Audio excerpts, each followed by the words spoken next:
You have to understand that dropping dollar bills into this room is something artificial, but it's done, and we have to live with it. I may not like it. I think it's a horrible thing to do, because it will create a lot of distortions, and it can create a bubble over there in real estate, or over there in commodities, or over there in equities, and if the door is open, the money will flow out, and so our currency in this room will go down vis-a-vis the currencies out there. But this is, in economics, we have to live with also the stupidity of central bankers. This is a fundamental factor. And that's why, as an economist, I think that money is something far too important to give the authority to a central banker that basically then is hostage to kind of politicians and special interest groups. We have to well understand that. The Federal Reserve and the Treasury, they're talking together, and they're talking to Wall Street. And so they have a nice little club, and they run monetary affairs, basically. What the finance sector has done effectively is to strip our democracy of its meaning.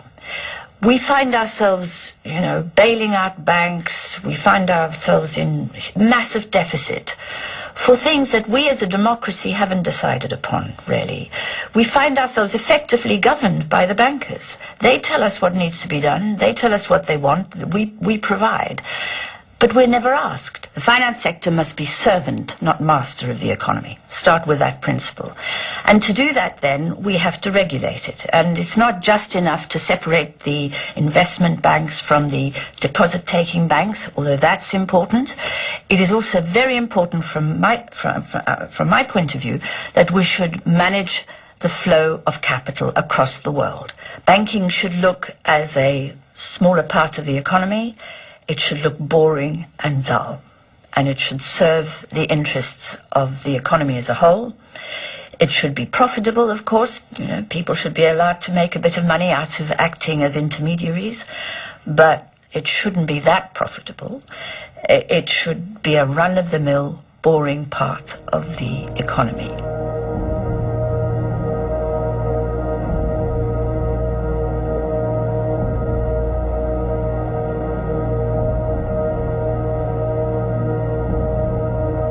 Probably by 2011, maybe even later in 2010, you can only paper things over for so long.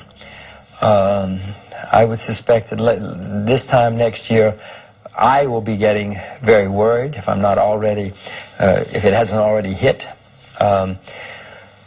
We will probably have currency problems, crises in the currency markets, sometime between now and our next meeting, or maybe during our next meeting. And those currency crises or semi-crises will lead to the next downturn in the economy and in the financial markets. So I would urge you to learn about agriculture, and I would urge you to learn commodities. I'd urge you to learn about commodities. I have here silver.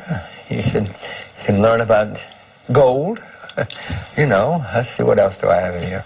Sugar, agriculture. So you should learn about things like the commodities, and you should learn about currencies, because we're going to start having more currency crises.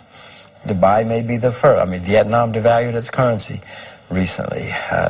Brazil was having currency problems 2 weeks ago, problems in their currency market. They made it worse, what they did. Vietnam has not addressed the problem enough. So you're going to see more and more currency problems, and therefore more and more economic problems. In 2011, 2012, the economies will be worse than they were in 2008. And the currency problems, they occur first in the so-called emerging markets. It's usually the way it happens. Usually someplace we're not thinking about.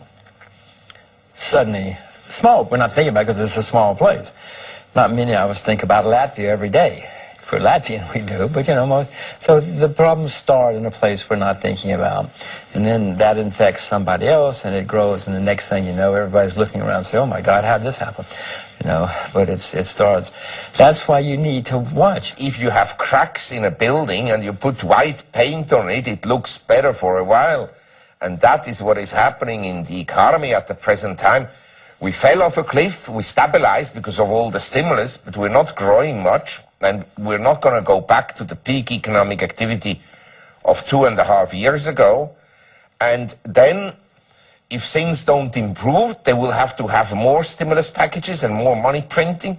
And eventually you go into the problem of the government debt expanding and expanding and expanding.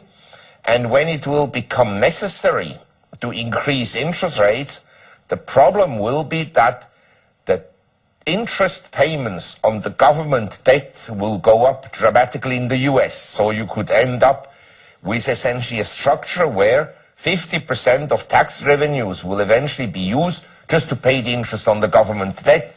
At that time, the system breaks down, then you have to monetize. And then you go into hyperinflation. Hyperinflation usually is bad for the average household. The average household doesn't participate. His real income goes down. And then the end is that in order to distract the people from the problems, you go to war. Then people ask, where is the enemy? Well, for sure the Americans will find someone somewhere. That for sure. They can invent them somebody. We are opposite to the Prime Minister office, and those people are protesting against the unemployment and crisis. It's -11 now. It's going to be -20 tonight. Those people are sleeping here and they're not going to give up. Internetā daudzas diskusijas, kad daudz neapmierināti, kas notiek valstī, kāpēc nekas netiek darīts un kāpēc viņi paši neko nedara kā pilsoņi. Tikai mājās čīkst, un tad es kā bezdarbnieks uzdevu savu jautājumu, ko es varu darīt. Un es izdomāju, ka protestēt. Pieteicu bada streiku, tas bija ekstrēma rīcība. Jo, ja es stāvētu tāpat piketēt, neviens man nepamanītu, un neviens neko neliktos, nezinis vispār. Un man satricināja tas, ka man ir alternatīva nomirt te badā vai aizbraukt uz ārzemēm strādāt.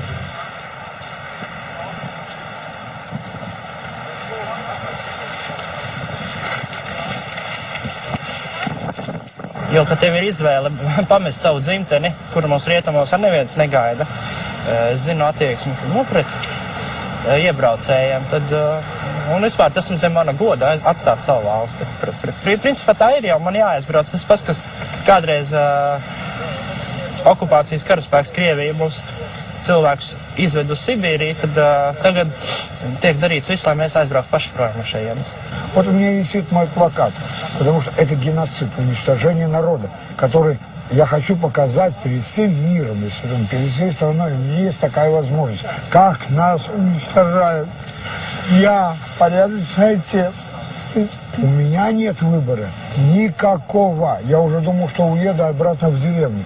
Вот там дети, у нас уничтожили школы, у нас уничтожается больница, да. У полиции снимают заработную плату. У медиков срезали заработную плату, позакрывали больницы. Казалось бы, все. Вам показать, что доченька мне написала? Хотите? Скажите. Скрывайте, смотрите. Это написала 13-летняя дочка. Читайте. Самый смелый и сильный папа в мире. Я могу этого ребенка предать? Я могу оказаться слабым, немощным. Я буду предателем в его глазах. Папа сломался, папа сломали. Я же самый сильный в мире. Какой я папа. Понял? At the moment, the victims are on the periphery of the system. Iceland, Ireland, Spain, Greece, Hungary, for example. But pretty soon, the victims are going to be coming closer to the center. And I think that it's no good for the center to treat those on the periphery in this way, because soon we're going to all need to stand together in this. Man izveidosies situācija, ka reāli es esmu uz doto brīdi bez darba. Uz doto brīdi man nav kur palikt pa nakti. Es esmu uz ielas. Tas ir mēnesis. Reāli iznāca tā, ka dēļ krīzes un tādā veidā. Tā es esmu strādājis tirdzniecībā par tirdzniecības pārstāvi, bet tā kā šobrīd ir tāda situācija, ka tirzniecības pārstāvim Latvijā darbu atrast ir ļoti grūti, kā arī citu profesijām, jo uz katru vietu ir pa 80 un vairāk pretendentu. Līdz ar to, jo zaudēt es neko nevaru. Un vai tādi cilvēki, kuriem nav ko zaudēt, ir daudz? Latvijā, teiksim, ir tā statistika, ka cilvēki, jūs jau droši vien zinat, ka Latvija ir viens no augstākiem līmeņiem pašnāvību gadījumā. Un galvenais iemesls ir pateicoties banku darbībām, kas cilvēku noliek tādā izmisumā, ka viņš paliek uz ielas, viņam nav darba, viņam atņem dzīvokli, viņam nekas cits neatbalsta.